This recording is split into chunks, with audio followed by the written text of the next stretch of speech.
To learn to live the off-grid lifestyle and to be inspired to live your dreams, click subscribe so you don't miss anything. Click the bell notification. It's all free.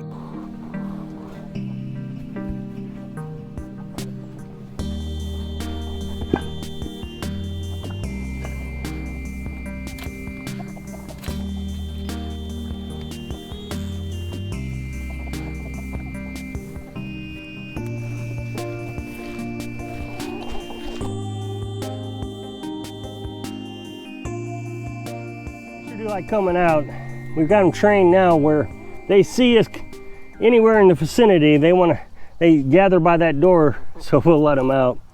I try to let them out a few times a day for half hour or so. Let them eat some bugs and grass, whatever. Cuts down on the chicken food that we have to feed them. The other day I made a video where I was talking about the shortages that we're seeing in the grocery stores. At the end of the video, I'll post a card. At the end of the video, you'll see a pop-up. If you'll click on that video and watch it, I'd really appreciate it. It makes YouTube think that you like this video because you're clicking on another video. But in that video, I was talking about the shortages and how we need to start thinking about being self-sufficient. These chickens have really opened up our self-sufficiency, I suppose is the best way to put it. As you know, if you followed me over the summer, we have meat birds, and we've got 300 jars of food that we got from chickens and pork and just all the sales we could find. But the chicken, we got, I don't know, probably maybe 100 jars, 127 jars I think we got out of it. So that's 127 days of food just from the chickens. And just about the time, like I was thinking, here in October, we'd start seeing the shortages. In that video, I got a few people who emailed me and was explaining to me that I need to expand some ideas about self-sufficiency. They were talking about hunting and fishing. That if you hunt and fish, you're going to be able to open up your opportunities, you'll get more meat. I understand hunting. I mean, I'm a hunter. I mean, I haven't hunted in a long time, but I've harvested my own deers and I bow hunt. I used to have a 357 Magnum Henry rifle. So the cartridge actually took a 357 revolver cartridge. And I reloaded them myself, and I actually used that Henry one year to go deer hunting, and I got a deer with that. I mean, I had all kinds of theories about how to be self-sufficient and survivalist. My thinking was if I had revolver and a rifle, when I reloaded my bullets, I'd only have to reload one bullet. Of course, I had a 30-06 also, and I had a bow. I bow hunted. So, I mean, I've done it all. But here's the thing. I live in a very poor, you may see me walking over here. I don't want the chickens going underneath this tree. It's hard to get them out, and I get all these thorny bushes all over me. So I try to keep them out of there. There's one in there. I can hear him. I just can't see him. Get out of there. Oh, there's 3 of them. I had to get a stick or something and get them out of there. So here I live in a fairly poor area. And what I've noticed is there's not a lot of animals to hunt. Whether you agree with it or not, I don't want to get into that. People poach deer around here. As last year I showed you, I went down in the woods. I'm going to walk down there. I don't want to stay too long because the chickens are out. There was a dead animal on this piece of property. I could smell it. And I just couldn't figure out where it was from. And I kept walking and walking all over. Now this is in the middle of summer. It wasn't during deer season. And last year this place was very overgrown. I've cleaned it up a lot this year. So I can walk down in the woods. I can find things a little better. But last year I was stomping through and I just knew I was going to stomp on a snake, copperhead. I got up over here on the other side of the creek, which isn't exactly friendly during the summer. And when you get up here, I mean, it started getting really bad over here. And somewhere right around here, I found a deer. Now I've seen it several times. There it is, I see it right there. You'll see that there was a deer here. Someone poached that deer and it ran off. They didn't get a good clean shot on it, so it ran off and laid in my property. By the time I found it, it was too rotten to do anything with. So that was a wasted deer. But I know it was poached. You hear gunshots around here all the time. People don't have money in this area, so the only way they can eat is by eating game. I haven't seen a rabbit on this property since last year. Not one rabbit. Now rabbits breed very quickly. Yesterday I came down at nighttime to check on my batteries, and I saw a rabbit. One rabbit in 1 year. So rabbit last year, rabbit this year. Rabbits in a more urban area are everywhere, but rabbits are so easy to trap. It's quiet, it's easy, so they trap them. Squirrel is another one. Squirrels are starting to repopulate this year. I've seen quite a few, maybe 5 or 6. I mean, that's not quite a few, but it's definitely more than what I saw last year. So the squirrels probably are staying on my property this year, but last year, yeah, it was obvious somebody was using a pellet gun on squirrel. My thinking on hunting is it may not be all that self-sustaining in a crisis. So here's what I think people think is, one day we're all going to wake up and the end of the world has happened.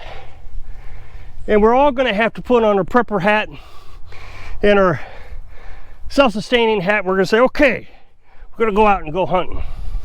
Or I'm going to go out and go fishing. First of all, I don't think that's feasible because everybody's going to have the same idea. They're all going to go out, they're all going to go hunting and fishing. Remember, everybody's carrying a firearm out in the woods, and there's deer out there. They all want it. Are you actually safe with all those people who are wanting that same deer? It may not be something that you want to do, go out in the woods and start poaching animals off season. Now, of course, you could do it now. You could go hunting now. It's deer season. I think it's actually bow season right now. At least it's coming up on bow season. I think it's bow season. I think bow season starts in September. You could get one now and preserve it, but from my impression, people are saying that when it happens, that's when they're going to do it. Now, in my opinion, fishing is actually more dangerous than hunting, because when you're hunting, you can hide a little bit, but when you're fishing, you're right there on the bank, right? And if somebody comes down and they see that you're taking their food, they may sneak up on you. Are you willing to have to defend yourself over all this? It's a tricky question. But here's the reality. The reality is I just put a poll question up. I asked, is the high food prices already beyond your budget? And more than 50% of the respondents, of course that was at that time, I don't know what it is now, said that the prices are now exceeding what they can afford. So when we're talking about prepping and self-sustaining, although I'm not a prepper, so I don't want to talk for preppers, but when we're talking about self-sustaining, if we're going to go do this, hunting and fishing, well, right now is the time to do it, right? Because we can't afford to eat. We are in the situation right now. There isn't a world-ending event that said, okay, we all can be self-sustaining and we put on our hat. It sneaks up on us very slowly, and then it's here. The question is for those who think that when this happens, this event happens, they're going to go out hunting. Well, today it's happening, right? 50% that said they can't afford their food. So do we go out and start poaching right now? Well, no, it's illegal. The police are still out there. Law enforcement's out there. Game wardens are still out there. They're not going to let you poach deer legally. So you're going to have to do it illegally. If you can find anything. Remember, everybody's going to want to do it. I don't think that the hunting idea, although a good idea, if you do happen to see a deer in season and you have a license, yeah, that's an absolute option for self-sustaining lifestyle. But it's not the only thing that you can rely on. You can't just wake up one day and say, okay, this is what I'm going to do because we're out of food. I think a lot of people have this idealistic dream that this is my prepping solution. This is what I'm going to do. They don't even realize that we are in the situation right now. The day that you lose your job and you say, oh boy, what are we going to do? I can't afford rent. I can't afford this. You are now in that situation. I was in that situation in 2008. All of my business dried up. It just dried up. And I had to start relying on being self-sufficient.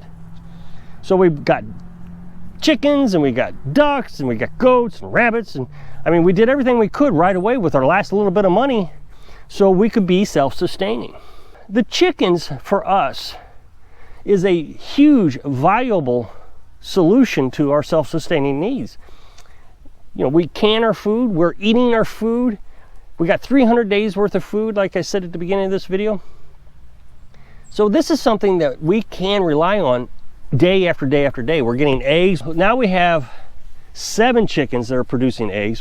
For the longest time we only had 3, but finally we got 4 more that became mature enough that they could start producing eggs. So now what we're doing is waiting on 6 Americanas to start producing. They may not produce this year, starting to get late in the season. We may have to wait for spring for them to start producing. So we're getting about 4 eggs a day now. It's late in the season, not enough sunlight and all that. We could put a light out there, but I'm just not going to stress them. I'd rather have them long term.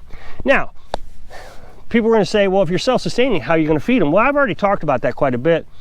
But one of the things we're going to do is we're going to start raising sorghum. I think it's called sorghum. And we can get this out of the fancy scratch feed.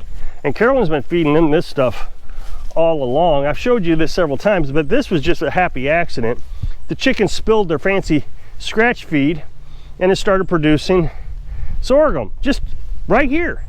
The other thing is if you do happen to run across a raccoon or a possum or any other little animal like that, or unfortunately if a chicken dies, you can cook that, can it up, and feed it back to the chickens. If you'll check out this video where I was talking about the shelves becoming empty, there's a thing right around here that helps the algorithm think that you like this video and you want to watch more. I sure would appreciate it. It'd be a big favor. So I hope I can inspire you to become self-sufficient when you're living your dream. Thanks for watching.